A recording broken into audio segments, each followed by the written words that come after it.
Good morning or afternoon. Today we're looking at number 116, Kumbaya. This song was first recorded in 1926, and it has been through a lot.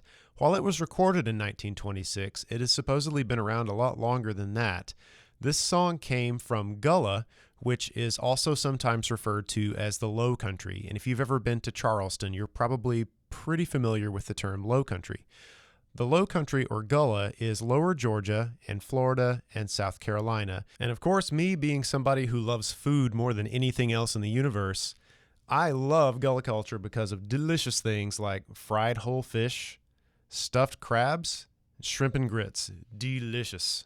It is a culture that was influenced highly by West African culture, and that is an unfortunate truth of the United States. There are a lot of ties to Africa because we unfortunately did have slavery at one point in our history. A lot of that influenced the way that we live our lives and a lot of the cultures around the United States. So Low Country or Gullah culture is one of those. The words come by here or come by ye is a cry to God to come and help them or make things easier for them. So I think it's kind of ironic that this song existed previously and then later a pastor came and tried to trademark something that was already a cry out for help. So this song eventually became associated with the civil rights movement, which is pretty awesome.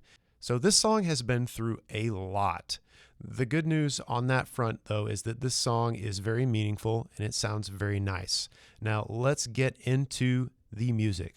The trumpet part for this one has some dotted quarter notes. It has a lot of tied notes across the bar line, so you're going to have to make sure that you're really counting there and doing your best. Now, looking over at the clarinet part here, the clarinet part starts on a low F, so make sure that you are familiar with those super low fingerings there and moving tons and tons and tons of air for those low notes.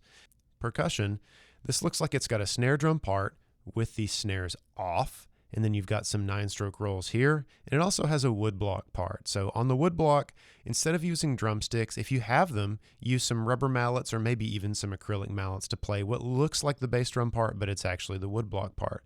So going back to a pitched instrument here, the first thing that you should always look at is the key signature time signature. So you're going to see it's in the key of concert E flat.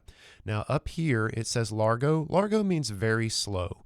I think that might be a typo in this book because largo is far too slow for this song. So I'm going to play it probably about andante, maybe even moderato, because I think it sounds better like that.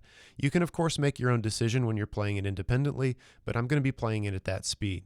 So some things to look out for as you're playing through this, of course, make sure you're counting across the bar line. So 4 + 2 is 6. And then right here, you've got a decrescendo to mezzo piano. So play with a beautiful sound, do the best you can, and have fun with it.